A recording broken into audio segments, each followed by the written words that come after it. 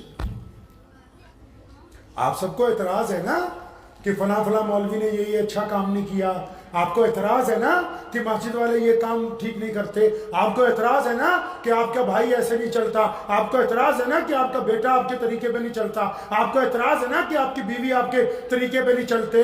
ذرا یہ بتاؤ کہ سچ سچ بتانا کہ آپ نے کبھی کسی روتے ہوئے کو ہنسایا ہے؟ ہاتھ کھڑا کر کے بتاؤ، کسی روتے ہوئے کو ہنسایا ہے؟ اللہ اکبر۔ میں یہ نہیں پتا کہ آپ لوگوں کو کون سا دین پڑھایا جا رہا ہے یا آپ کس اسلام کو تلاش کرتے ہیں۔ بلال رو رہے تھے، میرے نبی علیہ السلام نے ان کو ہنسا دیا۔ ام ہانی رو رہی تھی، نبی علیہ السلام نے ان کے آنسو پوچھ دیے۔ ام مختوم کو رسول اللہ نے عزت عطا فرمائی۔ بتاؤ نا، بڑا شوق ہے سچ بولنے کا نا آپ کو۔ ہمارے ہاں تو معاشرے میں ایسا گروہ تیار ہو گیا ہے جو ہر ایک کو یہی کہتا پھرتا ہے، جی میں تو جو کہوں منہ پہ کہتا ہوں۔ اچھا، تو جو کہتا ہے منہ پہ کہہ دیتا ہے؟ اچھا بتا تو، کس کس دوست کی بہن کے ساتھ زنا کا ارادہ کیا؟ کہہ ذرا منہ پہ بتا نا کہ کب کب اپنے باپ کے پیسے سے ٹھگی ماری، بولتا کیوں نہیں؟ بتا نا کہ کس کے مرنے کے انتظار میں ہے کہ اس کے بعد اس کا مکان خریدوں گا، بول۔ کہاں جا کے منہ کالا کیا تھا، کتنی عورتوں کے ساتھ زنا کیا تھا، بتا۔ 1 روپے کی چیز 1000 میں کسی کو بیوقوف بنا کے بیچی تھی، بتاتا کیوں نہیں ہے؟ تو بار بار کہتا ہے مجھے سچ بولنے کی بڑی عادت ہے۔ میں تو جب کہتا ہوں جی منہ پہ کہہ دیتا ہوں، میرے میں برائی یہی ہے کہ میں کون سا سچ بول رہا ہے بھائی؟ کبھی اپنے بارے میں بھی تو بتا سچ بول کے، تو پھر پتہ لگے کہ کس ماں کا بیٹا ہے تو، کس ماں کی اولاد ہے کہ تو اتنا سچ بولنے والا ہے۔ دوسروں کی عزتیں اچھالنا سچ بولنا نہیں ہے، دوسروں کی بے عزتی کرنا سچ بولنا نہیں ہے، ظالم حکمرانوں کے سامنے حق اور انصاف کی بات کہنا یہ سچ بولنا ہے۔ یہ سچ بولنا۔ کسی روتے ہوئے کو ہنسایا نہیں، رسول اللہ کی امت ہے۔ سچی بتاؤ، کسی غریب کو کبھی ہاتھ پکڑ کے لے گئے اپنے ساتھ کسی ہوٹل پہ، کسی بھوکے کو، کہ چل میں تجھے اچھی جگہ بٹھا کے کھانا کھلاؤں گا؟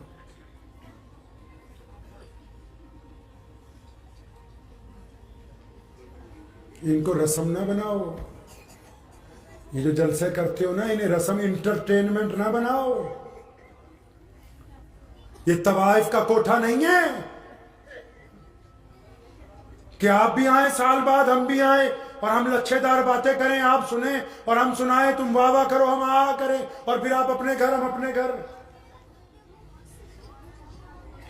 پوری دنیا کے لوگ اللہ کے مجرم بنیں گے قیامت کے دن، اور مسلمان اللہ کے بعد رسول اللہ کے دربار میں پیش ہوں گے۔ پتہ ہے یہ بات؟ اللہ کے بعد رسول اللہ کے دربار میں پیش ہونا ہے حوض کوثر کے اوپر، اور پھر جنہوں نے رسول اللہ کی بات نہیں مانی ہوگی، جنہوں نے نمازیں بھی پڑھی ہوں گی، ٹھگیاں بھی ماری ہوں گی۔ بلے شاہ نے کہا ہے نا پنجابی میں، کہتا ہے نماز بھی نیتی جانے ہو، ٹھگی بھی کیتی جانے ہو، آگے کیتی جانے ہو۔ مطلب نماز بھی پڑھتے ہو، بے ایمانی بھی کرتے ہو، نماز بھی پڑھتے ہو، جھوٹ بھی بولتے ہو۔ یہ رسم نہیں ہے۔ آپ اللہ کے نبی صلی اللہ علیہ وسلم کی امت کے لوگ ہیں، آپ کی طرف رسول اللہ صلی اللہ علیہ وسلم نے رحمت والی نظر رکھی ہوئی ہے۔ اللہ کے بندے، اگر سیدھے راستے پہ نہیں جائیں گے تو پھر کون جائے گا؟ نہ روتے کو ہنساتے ہو، نہ یتیم کو کھانا کھلاتے ہو، کبھی قرآن نہیں پڑھتے بھائی؟ قرآن پڑھتے ہو؟ ایک بہت مشہور سورت ہے، اکثر آپ لوگ نماز میں پڑھتے ہیں، ارأیت الذی یکذب بالدین فذلک الذی ولا یحض فویل یہ کن مصلیوں کی، کن نمازیوں کی بات ہو رہی ہے؟ اللہ فرماتا ہے تمہاری نمازیں برباد ہیں۔ کن کی؟ کہ یار جو پوچھتے ہی نہیں ایمان والوں کو، جو پوچھتے ہی نہیں غریبوں کو، مسکینوں کو، ضرورت مندوں کو، تو اب دل پہ ہاتھ رکھ کے اس بات کا اندازہ لگائیے. بیٹا آنے دو، مولانا کو آنے دیجیے، راستہ دے دیجیے.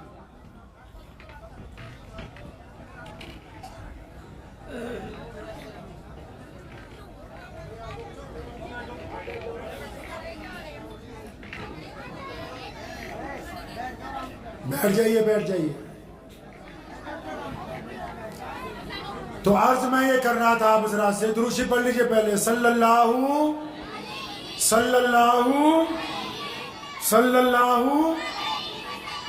تو میں عرض آپ حضرات سے بس یہ کر رہا ہوں کہ آپ نے کبھی کسی روتے ہوئے کو بھی نہیں ہنسایا اور کسی کو کھانا بھی نہیں کھلایا.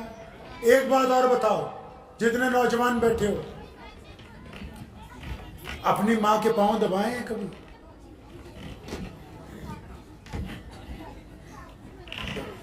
یہ بھی کچھ نہیں، ایک دو کے دن. ان کو بھی پوچھو گے کہ روزانہ دبائے ہیں؟ پاؤں دبانے کو اس لیے کہتے ہیں اس نے روز دبائے ہو. ماں کے پاؤں دبائے ہیں کبھی؟ وہ بھی نہیں کیا. ایک اور بات سچ سچ بتاؤ، جتنے نوجوان کھڑے بیٹھے، اپنے ابو سے کبھی گلے ملے ہو؟ کبھی باپ کو چھاتی سے لگایا؟ کس دین کی تلاش کر رہے ہیں؟ جو دین سراپا تربیت ہے، سراپا کردار ہے، اخلاق ہے، جس میں عبادت بھی اس لیے کہ آپ اچھے بن جائیں، نماز بھی اس لیے کہ اچھے بن جائیں، داڑھی بھی اس لیے کہ آپ اچھے بن جائیں. اسی دین کی وجوہات نہیں پتا. کوشش کریں گے اچھا مسلمان بننے کی انشاءاللہ؟ پکی کوشش؟ سچی پکی؟ ہاں بالکل پکی کوشش کیجئے کہ آپ اچھے مسلمان بن جائیں. بنیں گے انشاءاللہ؟ دیکھو اگر آپ یہ تنقید ایک دوسرے پر کرتے رہیں گے، سنو تنقید کا نقصان سن لو. آپ تنقید کریں گے، دو بھائیوں میں ناراضگی ہو جائے گی. دو بھائیوں میں ناراضگی ہوگی تو مسجد کی جماعت میں، نماز میں جو 5 وقتہ نمازی آتے ہیں ان میں ناراضگی ہو جائے گی. ان میں اگر 2 گروہ ہوں گے تو محلے میں بھی دو گروہ بن جائیں گے. محلے میں 2 گروہ ہوں گے تو پنچایت میں بھی ناراضگی ہو جائے گی.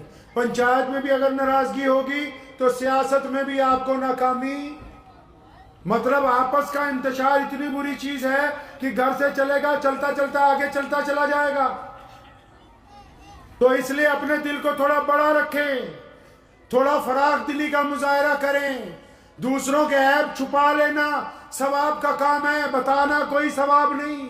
دوسروں کو برداشت کر لینا، اپنے دل کو بڑا کر لینا، ہمت کا مظاہرہ کرنا، استقامت کا مظاہرہ کرنا، وہ بڑی بات ہے. عجلت کے اندر کسی پہ الزام لگا دینا بڑی بات نہیں ہے. مجھے امید ہے کہ آپ کو یہ ویڈیو پسند آئی ہوگی.